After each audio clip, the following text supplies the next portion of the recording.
Hello అండి, అందరికీ నమస్తే. ఈ రోజు వీడియోలో కథ తెలుసుకునే ముందు మీ అందరికీ ఒక చిన్న రిక్వెస్ట్. కథ పూర్తిగా వినండి. కథ మీకు నచ్చితే లైక్ చేసి మీ విలువైన అభిప్రాయాన్ని కామెంట్ రూపంలో తప్పకుండా తెలియజేయండి. మరిన్ని ఇలాంటి ఇంట్రెస్టింగ్ స్టోరీస్ కోసం మన ఛానల్ ని సబ్స్క్రైబ్ చేసుకోండి. మరి లేట్ చేయకుండా మన కథలోకి వెళ్ళిపోదాం. ఒక 20 సంవత్సరాల అమ్మాయి కిచెన్ లో పాలకోవా స్వీట్ ప్రిపేర్ చేస్తూ ఉంది. ఆ అమ్మాయి చిన్న చప్పుడైనా ఫాస్ట్ గా హాల్లోకి వచ్చి చూసి తను ఎదురు చూసే వ్యక్తి కనబడక గాలికి తలుపు కదిలినట్లుంది అని అనుకుని కిచెన్ లోకి వెళ్ళిపోతుంది. తాను నిమిషానికి ఒకసారి అలా వెళ్లి చూస్తుంది. సౌండ్ రావడం కూడా తన భ్రమే అని ఆ అమ్మాయి పాలు కలబెడుతూనే తన చూపు అడుగడుక్కి పొట్ట మీదకు వెళ్తూ ఉంది. చీర పొరలో నుంచి తన పల్చటి పొట్టను చేత్తో తడుముతూ మనసులో ఈ విషయం నీకు ఎప్పుడెప్పుడు చెబుదామా అని ఎదురు చూస్తూ ఉంటే నా ఎదురుచూపులకు పరీక్ష పెడుతూ నీ రాక ఇంత ఆలస్యమా? గడియారం ముళ్ళు కూడా తిరగడం మానేసినట్లుంది. అక్కడే ఉంది ముళ్ళు కదలకుండా.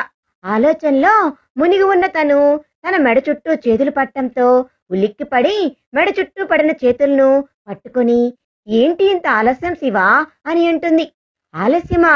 ఎంత మాట జాను, రోజు కన్నా అరగంట ముందుగానే వచ్చాను తెలుసా, నా కోసం చాలా ఎదురు చూస్తున్నట్లున్నావు అని ముందుకు వంగి స్టవ్ పైన ఇంకుతున్న పాలను చూసి ఏంటి విశేషం, స్వీట్ కూడా చేస్తున్నావు అని అంటాడు చెంపను చేత్తో రాస్తూ. జానకి విశేషమో విచారమో అర్థం కావడం లేదు శివా, సంతోషించాలో వేదన పడాలో తెలియడం లేదురా, చాలా సందిగ్ధంలో ఉన్నాను అని అంటుంది స్టవ్ ఆపి శివ వైపు తిరుగుతూ. శివ, ఏంటి విషయం చెప్పు, అది హ్యాపీ న్యూస్ నా కాదా అని నేను చెప్తాను అని అంటాడు జానకి నుదుటికి తన నుదురు ఆనిస్తూ. జానకి తన మెడ మీద ఉన్న శివ చేతిని తీసుకొని తన పొట్టపైన పెట్టుకొని తన కళ్ళల్లోకి చూసి సిగ్గుతో తలదించేస్తుంది. శివ సగం అనుమానం సగం సంతోషంతో పొట్టపైన చేతిని సున్నితంగా ప్రెస్ చేస్తూ నిజమా జాను అని అంటాడు. జానకి సిగ్గుపడుతూ హా అవును అని అంటుంది. శివ సంతోషంగా తను ఎత్తుకొని గిరగిరా తిప్పుతాడు. జానకి తన మెడ చుట్టూ చేతులు వేసి కళ్ళు తిరుగుతున్నాయి శివ, ప్లీజ్ ఆపు అని అంటుంది. శివ తిప్పడం ఆపి నిదానంగా దింపుతాడు. తనకు కళ్ళు తిరిగి తూలిపడిపోతూ శివాను పట్టుకుంది. శివ తన్ను ఎత్తుకొని హాల్లోకి తీసుకొని వచ్చి సోఫాలో కూర్చోబెట్టి తను పక్కనే కూర్చుని జానకి చేతిని తన చేతిలోకి తీసుకొని ఇంత హ్యాపీ న్యూస్ ఇంత డల్గా చెప్తున్నావేంటి జాను అని అంటాడు. మరి డల్గా గాక ఇంకేంటి శివ, మనకు పెళ్ళైన విషయం ఇంతవరకు మీ ఇంట్లో ఎవ్వరికీ తెలియదు. ఇప్పుడు కడుపు అంటే డల్ అవ్వక సంతోషం ఎలా వస్తుంది? శివ, ఏంటి జాను, మా వదిన దగ్గరుండి మన పెళ్లి చేసింది మర్చిపోయావా? మీ అనాథ శరణాలయం మొత్తం సాక్ష్యం ఉంది. అందరి ఎదురుగా తాళి కట్టాను. మన పెళ్లిని రిజిస్ట్రేషన్ కూడా చేయించి సర్టిఫికేట్ తీసుకున్నాము. నీకు ఇంకా నా మీద అనుమానమా జాను, నా కంఠంలో అని అంటుండగా జానకి తన నోటిని చేత్తో మూస్తూ అలా మాట్లాడకు శివ, నేను నమ్మేది నిన్ను మాత్రమే. నా మీద నాకు నమ్మకం లేదురా, ఆ దేవుడి మీద నాకు నమ్మకం లేదు, అన్నిటికీ మించి నా జాతకం మీద నాకు నమ్మకం లేదు. శివ, అదంతా నీ భ్రమజాను. నిన్ను పెళ్లి చేసుకున్నాకే నాకు ఈ కంపెనీలో జాబ్ వచ్చింది, దానికేమంటావు?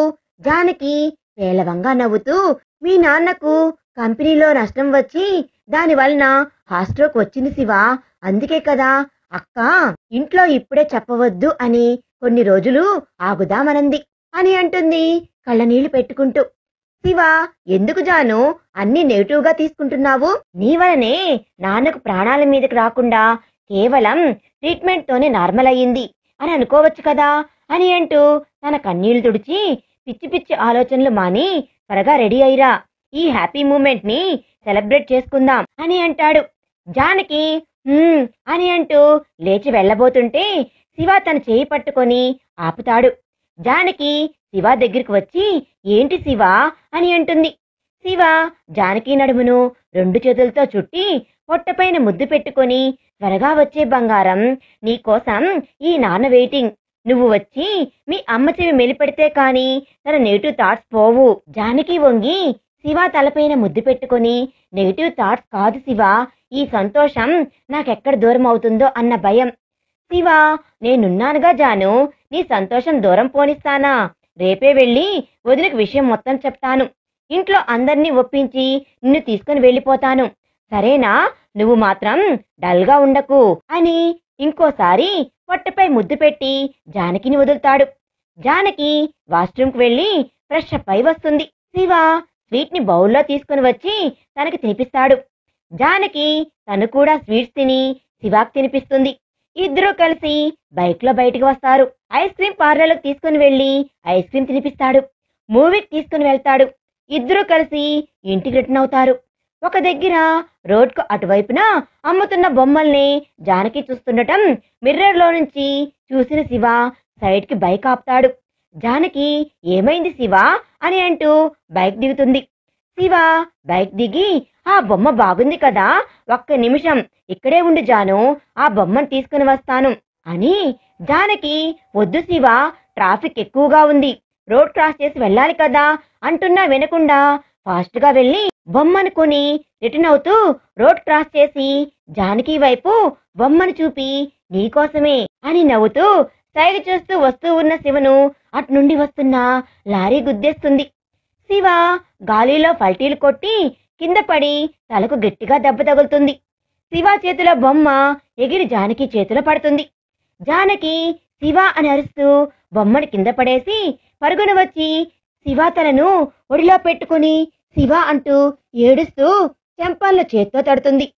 శివ బలవంతంగా కళ్ళు తెరిచి జానకిని చూసి, నీకు నేనున్నాను అని చెప్పి నిన్ను మోసం చేసి వెళ్ళిపోతున్నాను జాను, నన్ను క్షమిస్తావా?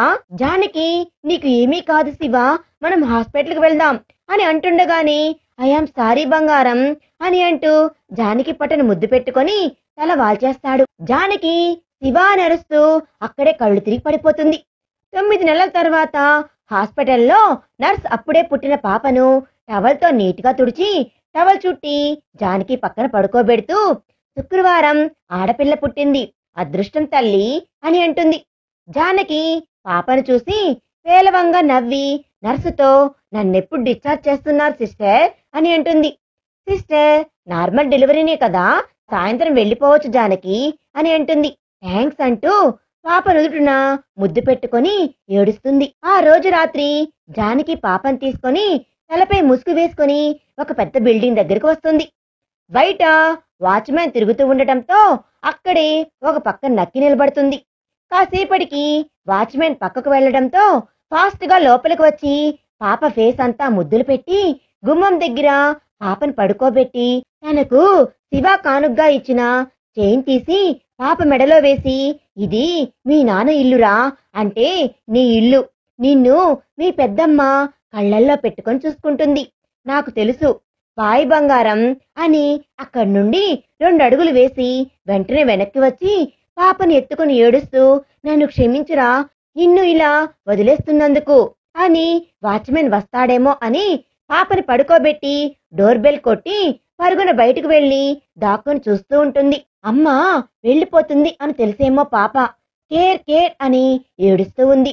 డోర్ తెరిచి ఒక ఆమె బయటకు వచ్చి, ఎవరూ లేరే, బెల్ ఎవరు కొట్టారు అని అనుకుంటుండగా పాప ఏడుపు వినిపించి కిందకు చూసి, ఈ పాపను ఎవరు ఇక్కడ పెట్టారు అని అనుకుని పాపని ఎత్తుకొని, ఎంత ముద్దుగా ఉంది, ఇప్పుడే పుట్టిన పాపలా ఉంది, ఎవరి పాప అని అనుకుంటూ వాచ్మ్యాన్ అని అరుస్తుంది.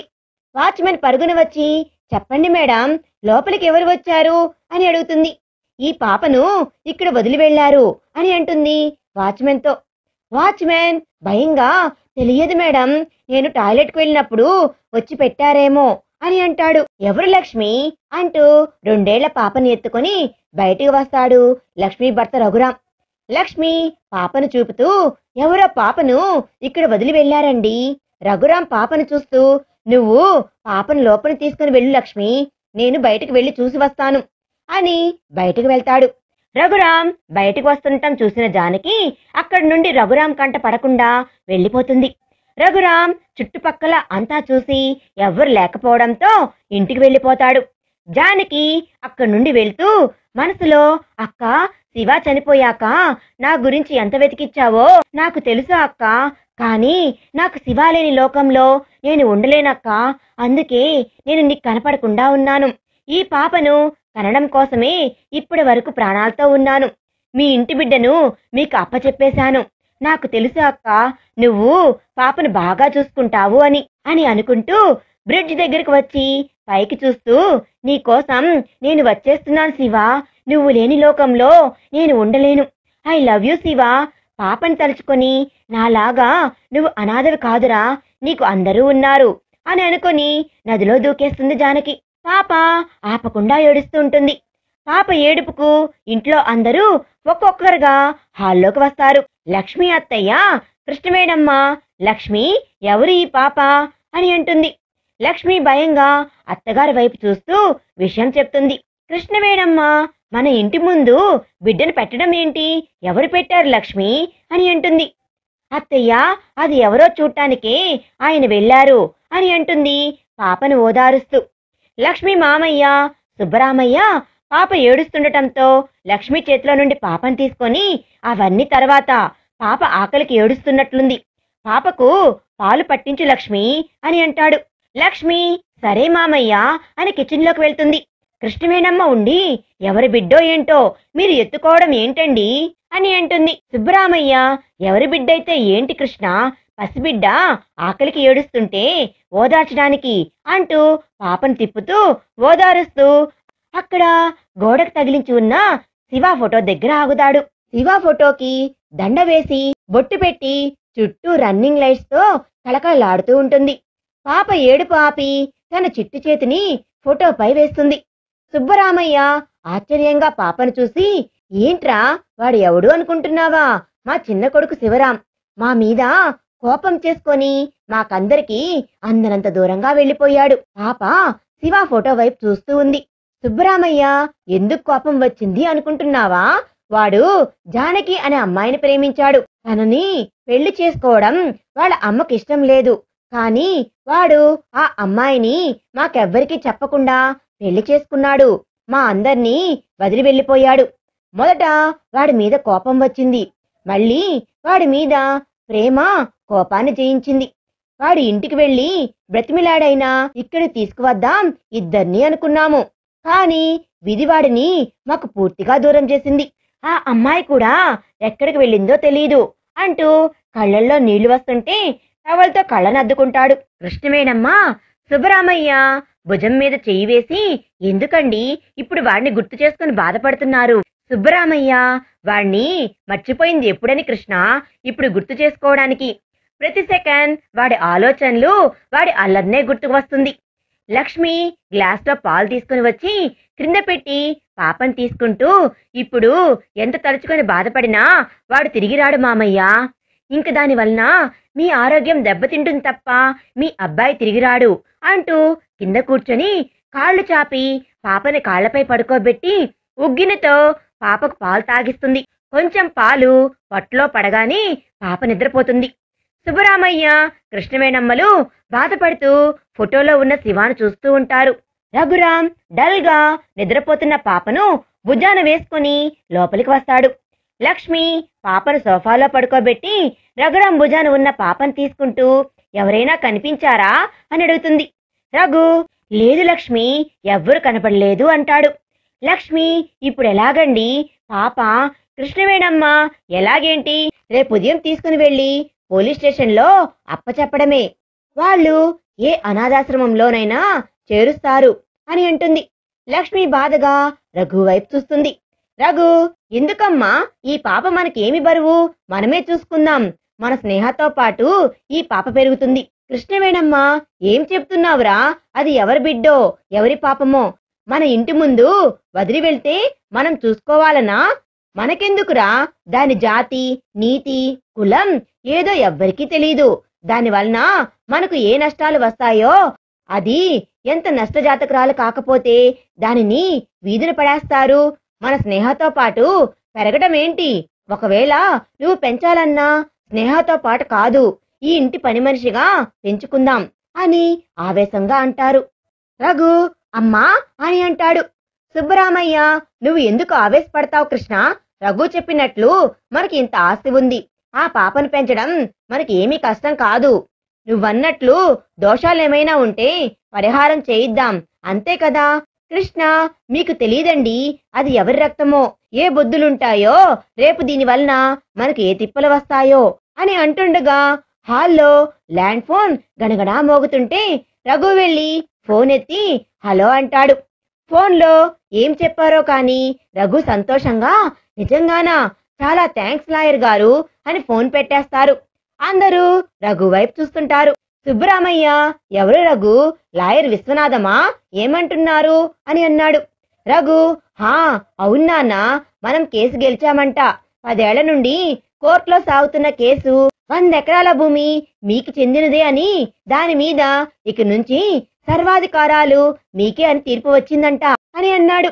సుబ్బరామయ్య, అవునా, చాలా మంచి న్యూస్ రా అని కృష్ణవేణమ్మతో, ఇప్పుడు ఏమంటావు కృష్ణ, తన జాతకం ఎలాంటిదో అన్నావు, ఇంట్లో అడుగుపెట్టిన 10 నిమిషాలకే 10 ఏళ్ల నుండి సాగుతున్న కేసు గెలిచాము అన్న న్యూస్ వచ్చింది అని అంటాడు. కృష్ణవేణమ్మ, ఇప్పటికీ నేను ఒప్పుకోను, న్యూస్ మనకు లేటుగా తెలిసింది అంతే, కోర్టులో ఉదయమే కేసు గెలుచుంటాం కదా, ఇక దీనివలన అని ఏం ఉంది అని అంటుంది. రఘు, లేదమ్మా, జడ్జి గారు మన ఫైల్ మీద ఇప్పుడే సంతకం చేశారంట, రేపు కోర్టులో కేసు హీరింగ్ వస్తుంది, విషయం తెలియడమే లాయర్ గారు మనకు చెప్పారు. కృష్ణవేణమ్మ ఏమీ మాట్లాడదు. సుబ్బరామయ్య పాప దగ్గరికి వెళ్లి ప్రశాంతంగా నిద్రపోతున్న పాప తల నిమిరి నుదుడిపై చిన్నగా ముద్దు పెట్టుకొని, రఘు, పాపను దత్తత తీసుకొని పూర్తిగా నా మనవరాల్ని చేసి ఈ వంశానికి వారసురాల్ని చెయ్యి అని అంటాడు. రఘు, లక్ష్మి సంతోషంగా సరే అంటే కృష్ణవేణమ్మ మాత్రం అయిష్టంగానే సరే అని లోపలికి వెళ్ళిపోతుంది. సోఫాలో నిద్రపోతున్న పాపని ఎత్తుకొని రఘు, స్నేహాన్ని ఎత్తుకొని లక్ష్మి పైకి వెళ్లబోతుంటే సుబ్బరామయ్య, రఘు ఒక్క నిమిషం. రఘురాం కొంచెం టెన్షన్ గా ఆగుతాడు. సుబ్బరామయ్య రఘు దగ్గరికి వచ్చి, అబద్ధం చెప్పడం నీకు రాదురా, ఎందుకు నా దగ్గర అబద్ధం చెప్తున్నావు? లక్ష్మి ఆశ్చర్యంగా రఘుని చూస్తుంది. రఘు, నాన్నా అని కంగారుగా సుబ్బరామయ్యను చూస్తాడు. సుబ్బరామయ్య రఘు ఎత్తుకున్న పాప తలపైన చెయ్యి వేసి నవ్వుతూ, ఈ పాప కోసమే కదా వారం రోజుల క్రితం న్యూస్ ని ఇప్పుడు చెబుతున్నావు అని అంటాడు. రఘు, నాన్నా అది మీకు ఎలా తెలుసు అని అంటాడు. సుబ్బరామయ్య, అది నాకు సంబంధించిన కేసురా, విశ్వనాథం నా స్నేహితుడు, నాకు చెప్పకుండా ఉంటాడు అని ఎలా అనుకున్నావు అని అంటాడు. అందుకే నీకు అబద్ధాలు చెప్పడం రాదు అన్నది. రఘు తలదించుకొని, సారీ నాన్న, అమ్మ పాప జాతకం ఎలాంటిదో అని మాట్లాడుతుంటే ఏమి చెప్పాలో అర్థం కాలేదు. సమయానికి లాయర్ ఫోన్ చేసి, మీ సంతకాలు ఏవో కావాలి, రేపు కాగితాలు తీసుకుని వస్తాను అని చెప్పారు. సుబ్బరామయ్య నవ్వుతూ, వెంటనే ఈ కథ అల్లేశావు అని అన్నాడు. అయినా వారం క్రితం నీకు తెలిసినా ఇంత ముఖ్యమైన న్యూస్ నాకు ఎందుకు చెప్పలేదు నువ్వు అని అంటాడు. రఘు, ఆ రోజే మీకు చెప్పాలని ఫోన్ చేయబోతుంటే ఇంటి దగ్గర నుండి స్నేహకి ఫీవర్ ఎక్కువగా ఉంది, హాస్పిటల్ తీసుకెళ్ళు అని లక్ష్మి ఫోన్ చేసింది. ఆ హడావిడిలో చెప్పలేదు. పాపకు జ్వరం 4 రోజులు తగ్గింది, అది వైరల్ ఫీవర్, చాలా టెన్షన్ పడ్డాం కదా, తర్వాత వర్క్ హడావిడిలో పూర్తిగా మర్చిపోయాను అని అన్నాడు. సుబ్బరామయ్య, సర్లే మంచి పని చేశావు, మీ అమ్మ మూర్ఖత్వంతో ఒక్కసారి నా శివాన్ని దూరం చేసుకున్నాను, ఇప్పుడు ఈ పాపను దూరం చేసుకోలేను, ఎందుకో ఈ పాపను చూడగానే శివాను నాకు దూరం చేసినందుకు దేవుడు పశ్చాత్తాపడి ఈ పాపను మన దగ్గరకు చేర్చినట్లు అనిపించింది. ఈ పాపను ఎత్తుకున్నప్పుడు శివానే గుర్తుకొచ్చాడు, అందుకే నువ్వు అబద్ధం చెప్పావని తెలిసినా మౌనంగా ఉన్నాను. మీ ఇద్దరి కళ్ళల్లో ఆ పాప మీద ఉన్న వాత్సల్యం చూసే దత్తత తీసుకోండి అని చెప్పాను నాన్న అంటూ సుబ్బరామయ్యని ఒక చేత్తోనే హక్ చేసుకుంటాడు. లక్ష్మి ఇద్దరినీ నవ్వుతూ చూస్తుంది. సుబ్బరామయ్య, ఈ పాప నిజంగానే అదృష్ట జాతకురాలురా, వచ్చిన 10 నిమిషాలకే 10 కోట్ల ఆస్తిని తీసుకుని రాకపోయినా 10,000 కోట్ల విలువ చేసే మనసుల్ని గెలుచుకుంది. పాప చాలా ముద్దుగా ఉంది, స్నిగ్ధ అని పేరు పెట్టుకుందాం. లక్ష్మి పేరు చాలా బాగుంది మామయ్య, స్నేహ, స్నిగ్ధ పేర్లు కూడా బాగా కలిశాయి. సుబ్బరామయ్య, సరే మీరు వెళ్ళి పడుకోండి. ఇద్దరూ పైకి వెళ్తారు. సుబ్బరామయ్య గదిలోకి వెళ్లేసరికి కృష్ణవేణమ్మ కోపంగా కూర్చొని ఉంటుంది. సుబ్బరామయ్య వెళ్లి తన పాటి తను పడుకుంటాడు. కృష్ణవేణమ్మ కోపంగా, మీరు చేసింది నాకేమీ నచ్చలేదు. ఆ పిల్లను దత్తత తీసుకోవడం ఏంటి? నా మనవరాలతో సమానంగా పెరగడం నాకిష్టం లేదు అంటూ ఏదేదో మాట్లాడుతూ సడన్ గా ఆగి సుబ్బరామయ్య వైపు చూస్తుంది. సుబ్బరామయ్య గురక పెడుతూ నిద్రపోతూ ఉంటాడు. కృష్ణవేణమ్మ చిరాగ్గా పక్కనే పడుకొని తిట్టుకుంటూ ఎప్పటికో నిద్రపోతుంది. లక్ష్మి ఇద్దరు పిల్లల్ని పక్క పక్కనే పడుకోబెట్టి దుప్పటి కప్పి బాల్కనీలో నుంచొని ఆకాశం వైపు చూస్తున్న రఘు దగ్గరికి వచ్చి వెనక నుంచి హత్తుకొని, చాలా చాలా థ్యాంక్స్ రఘు అని అంటుంది. రఘు లక్ష్మి చేతిని ముద్దు పెట్టుకొని, ఎందుకో అని అంటాడు. లక్ష్మి, నాకు తెలుసు రఘు, నా కోసమే కదా ఎప్పుడు అబద్ధం చెప్పను. నువ్వు మీ నాన్నకి అబద్ధం చెప్పావు, అందుకే థ్యాంక్స్ అని అంటుంది. రఘు లక్ష్మి వైపుకు తిరిగి మెడ చుట్టూ చేతులు వేసి, అమ్మా, పాపని అనాథాశ్రమంలో చేర్చమనగానే నువ్వు నా వైపు బాధగా చూశావు. ఆ చూపు నా మనసును కదిలించింది. మన పెళ్ళయ్యాక నువ్వు నన్ను నాకు ఇది కావాలి అని ఏదీ అడిగింది లేదు, ఇప్పుడు కూడా అడగలేదు. కానీ పాప విషయంలో నువ్వు చాలా హర్ట్ అవుతావు అనిపించింది. నాన్నకు అబద్ధం చెప్పాను అని గిల్టీ ఫీలింగ్ ఉంది. ఇప్పుడు హ్యాపీగా ఉంది.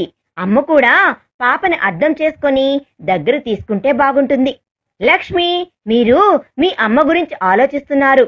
రేపు వదిన వచ్చి ఎంత గొడవ చేస్తుందో అని భయంగా ఉంది అని అంటూ రఘు గుండెలపై తల ఆనిస్తుంది. రఘు నవ్వి, దాని గురించి మా నాన్న చూసుకుంటాడు, నువ్వు నా గురించి చూసుకో అంటూ గట్టిగా హక్ చేసుకుంటాడు. అనాథాశ్రమం వార్డెన్ గట్టిగా అరుస్తుంది. శివ చనిపోతే మేమంతా లేవనుకున్నావా జానకి? సమయానికి అక్కడ నాకు తెలిసిన వాళ్ళు ఉండి చూశారు కాబట్టి సరిపోయింది. లేకపోతే ఏంటి పరిస్థితి? నువ్వు ఇలా చేయడం పెద్ద త్యాగం అనుకుంటున్నావా? ఒక్కరోజు పురిటి బిడ్డను ఎలా వదిలి చచ్చిపోవాలనుకుంటున్నావు? ఇలా చేస్తే శివ ఆత్మ శాంతిస్తుందా? నిన్ను ప్రాణంగా ప్రేమించాడు. ఇంట్లో వాళ్ళని ఎదిరించి అందర్నీ నీ కోసం వదిలి వచ్చాడు. దానికోసం నువ్వు చేసింది ఏమిటి? అతని బిడ్డను వారింటి ముందులో వదిలేసి నీ పాటికి నువ్వు చనిపోవాలనుకుంటున్నావా? వాళ్ళు బిడ్డను చూసుకోకపోతే ఏ అనాథాశ్రమంలోనో వదిలేస్తే అది కూడా నీలాగా అనాథలాగా బ్రతకాలా? ఎదురుగ్గా తడిగుడ్డలతో తలదించుకొని ఏడుస్తూ నిలబడి ఉన్న జానకి ఆ మాటలతో దిగ్గును తల ఎత్తి వార్డెన్ వైపు చూసి, లేదమ్మా, రేపే వెళ్ళి నా పాపను నేను తెచ్చుకుంటాను అని అంటుంది కన్నీళ్లు తుడుచుకుంటూ. మరి జానకి వెళ్ళి పాపని తీసుకొచ్చుకుంటుందా? లక్ష్మి జానకిని చూసి గుర్తుపడుతుందా అనేది మనం నెక్స్ట్ పార్ట్ లో తెలుసుకుందాం. ఈ వీడియో కనుక మీకు నచ్చినట్లయితే ప్లీజ్ లైక్ చేయండి. Thanks for watching.